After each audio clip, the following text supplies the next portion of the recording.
The 0-2 pitch, swing and a miss, struck him out.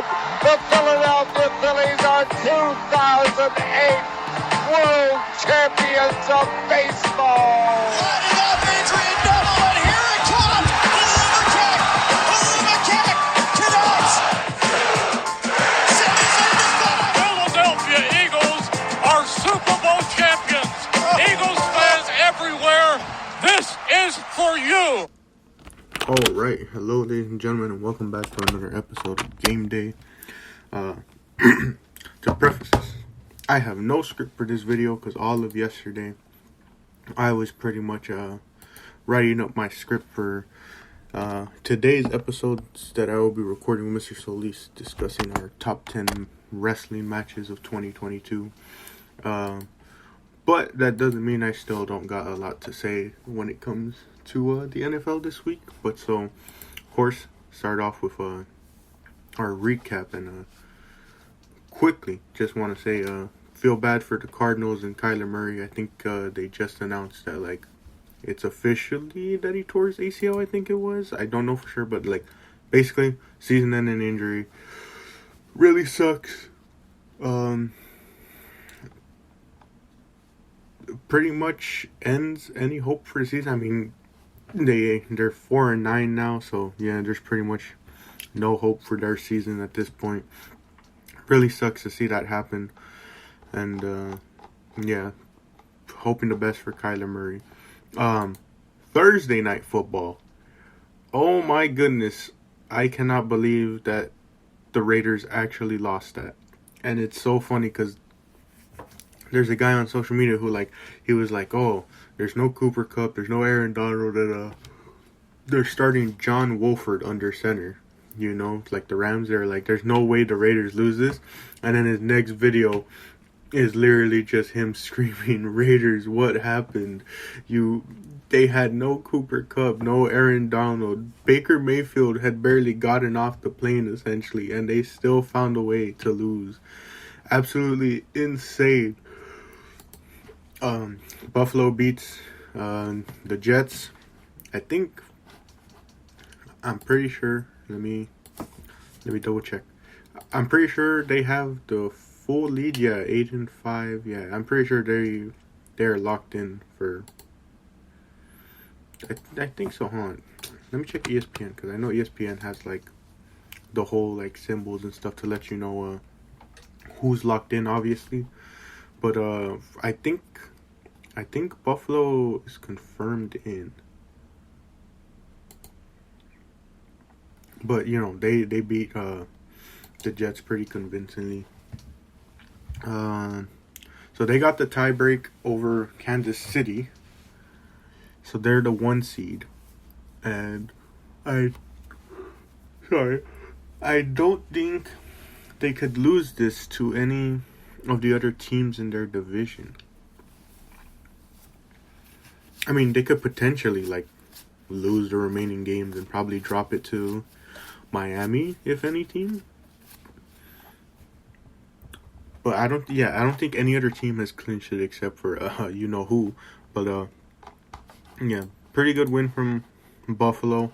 Josh Allen had a decent game. I think there was a bunch of weather issues, heavy rain, so nothing much there. Deshaun Watson is still a fraud. He loses to the Bengals. Bengals got an impressive win. Everyone was just hitting on all fronts. I'm gonna save that because this angers me. But Detroit beat Minnesota somehow. Insane. Jared Goff 330 yards and 3 touchdowns. Absolutely insane game from him. And it's not like the Vikings did bad themselves. Kirk Cousins had 425 yards and 2 touchdowns, but they just couldn't get it going. And obviously, I think the Lions defense just outplayed them because though they allowed 23, they made up for it with 4 sacks and 2 forced fumbles that were recovered. Baltimore and Pittsburgh had a close game. I'm pretty sure it's between Baltimore and Cincy for the division title, and Baltimore has that tie break over them right now. Jacksonville destroyed Tennessee pretty much. Trevor Lawrence had a crazy game as well. And it's just insane to me that the Titans are always going to make the playoffs for the most part because of just how bad their division is. Like, they could potentially lose out, and Jacksonville could get in there, but like you look, it's like the Colts and the Texans are both terrible, and it's like the Titans just benefit from this every year, and like we just have no issue. Like people were talking about a couple years ago that I think it was when the Eagles or the Cowboys won them, like didn't have a good record and they were gonna make the playoffs, and they were like, oh, we need to send another team.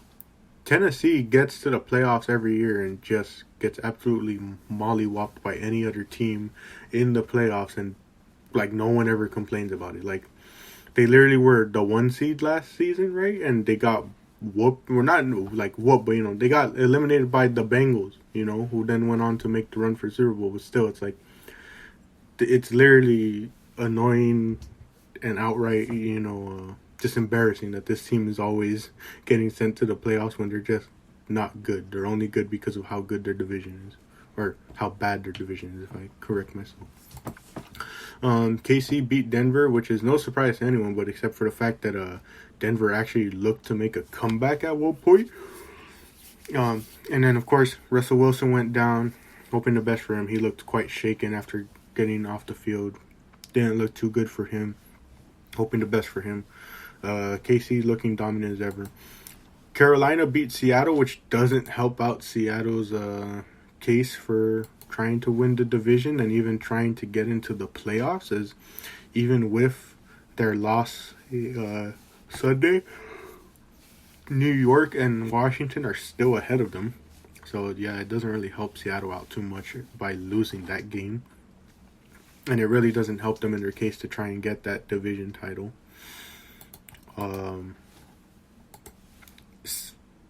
I keep saying it every single episode we record. The scariest team in the NFL so far. San Francisco completely blows out Tampa Bay. Brock Purdy went 16 of 21, 185 yards and 2 touchdowns, and even had a rushing touchdown. Christian McCaffrey had 119 yards and a touchdown rushing, 34 yards and a touchdown receiving. Brandon Ayuk had 57 and a touchdown. Debo had 21 and a touchdown, and then he went down with that injury.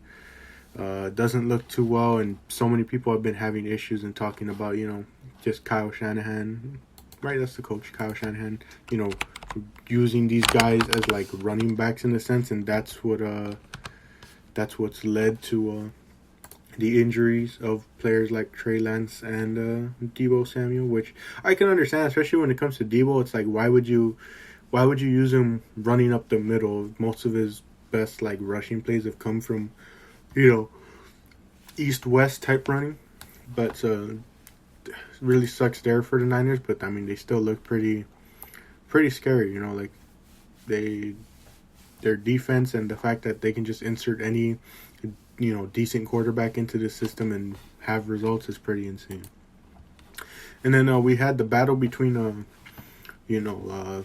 same draft class quarterbacks between Tua and Justin Herbert, and boy, did someone get outdueled. Justin Herbert, 39 completions for 367 yards and a touchdown, compared to Tua's 145 yards and a touchdown.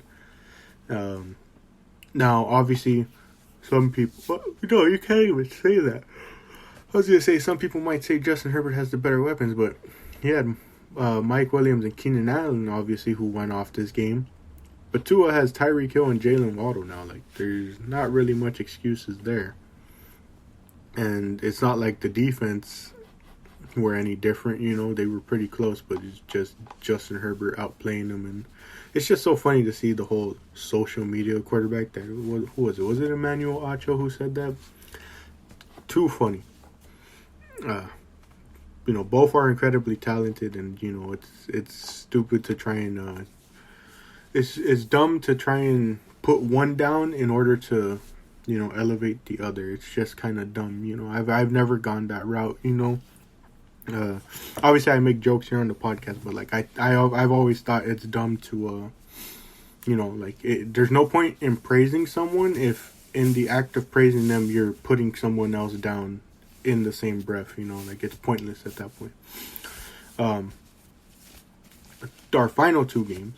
Obviously, we know what game is the main topic, but the game I'm most annoyed with because of what ended up happening. Dallas beats Houston after getting a game-winning drive. It was Dak's only touchdown of the game, I'm pretty sure. Wait, was it? Did he throw a touchdown? Oh, no, I think they ran it up with Zeke. Yeah, they ran it up with Zeke, so I don't know when it's touchdown game, but Dak was having a pretty bad game. He had 2 interceptions and a fumble. Somehow, the Texans were in this game. Dameon Pierce, 78 yards and a touchdown.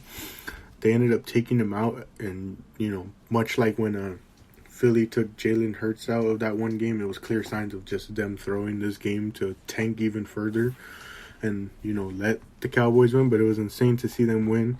And if you're asking why I'm so annoyed, it's because Fox was literally showing the Eagles and Giants game, and because the Eagles were blowing out the Giants so badly, they switched coverage over to the Dallas-Houston game because, it's a much closer game. And it's like, who do you think you are? You obviously had one thing scheduled, stick to the program, and then they were trying to, switch between them whenever one was, on, what's it called? A timeout was called between one or the other, and it was just choose and stick to the program. I would have much rather seen this Eagles-Giants game, and obviously it's because I'm biased towards, being an Eagles fan, but still, it's like, I would have much rather still watch that than have to watch the Cowboys and Texans of all teams, Really annoying there. But, of course, moving on to our main topic. The Eagles and Giants game, one that, if I remember correctly, did I say we'd win this game? I know in the season prediction, I think I said we'd win both Giants games. But last week, I can't remember if I said we'd... No, I'm pretty sure I said we'd win. That we've proven ourselves that we can stop. And boy, did we ever prove that. Saquon Barkley, 9 carries for 28 yards. Nothing much there. Daniel Jones, 169 yards and a touchdown. He had a rushing touchdown too, but that's the most he got. And then our defense... What an improvement from last year. We have, though we allowed 22 points, we had 7 sacks and a forced fumble and fumble recovery. And at this current moment, I am pretty sure that the Eagles are leading in sacks, if I remember correctly. Let me see. Sacks. This is not what I want to look at. 2022 NFL leaders. I don't think this is what I'm supposed to be looking at. Hold on. Dang, where is it? Anyway, I think they're number 1 in the NFL right now when it comes to sacks. They've been very different, especially these past couple of weeks. And that's shown in this game with 7 of those sacks, And then, you look to the offense. Miles Sanders, 17 carries for 144 yards and 2 touchdowns. Boston Scott, 33 yards and a touchdown. Devontae Smith, 64 and a touchdown. A.J. Brown, 70 and a touchdown.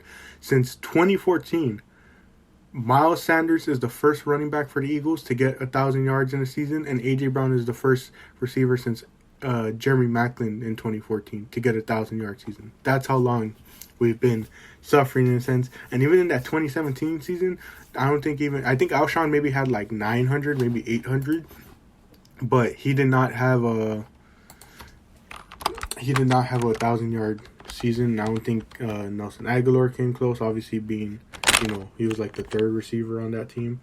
Let's see.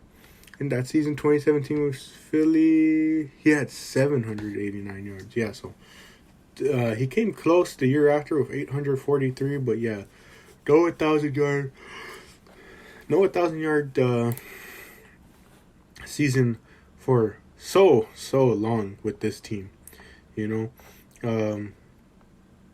man, really glad to be on the come up. Let me see. I'm checking the stats just to see anything. But yeah, it's pretty crazy that like we've gone that long without receiving. Like what is this? I don't know. This is not what I want.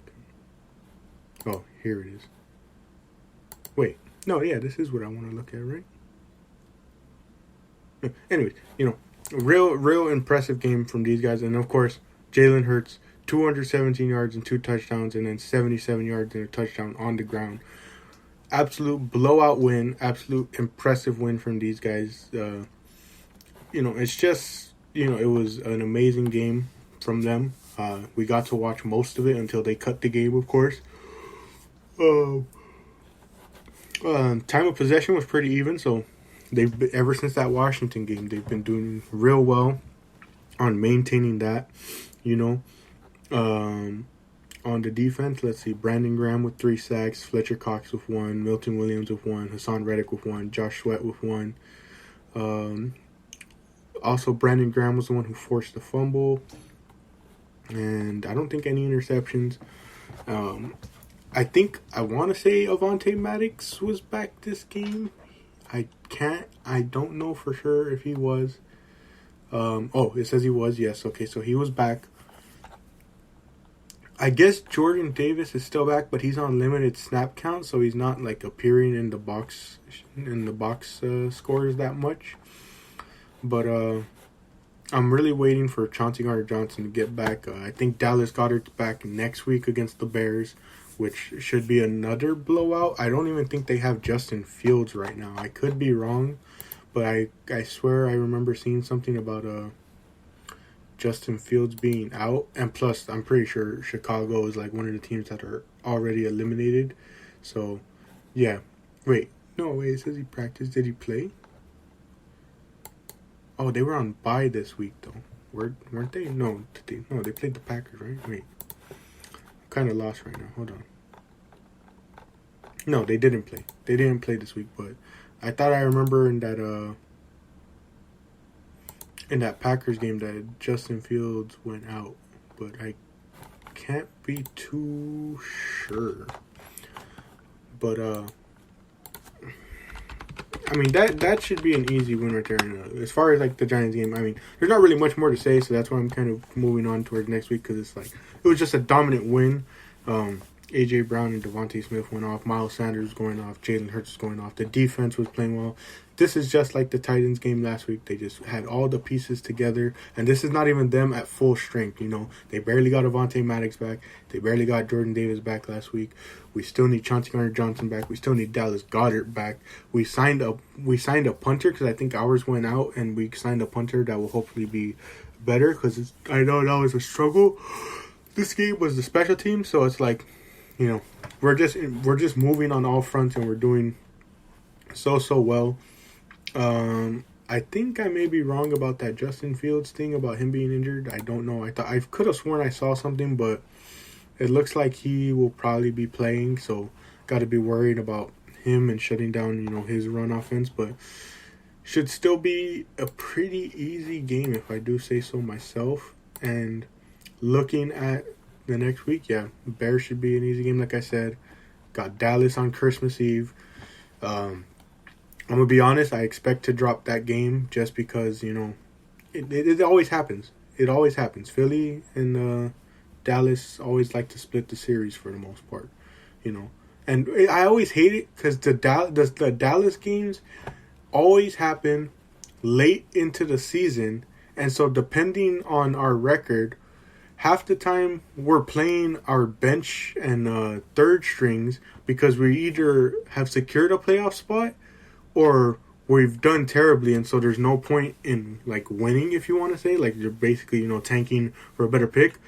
And if they beat Dallas earlier in the year, they lose it here at the end of the year, and Dallas acts like it's their Super Bowl, like last season when they beat us, even though we weren't trying to win that game. I think we had like our third strings in and they had their starters in, and they were acting like they won the Super Bowl.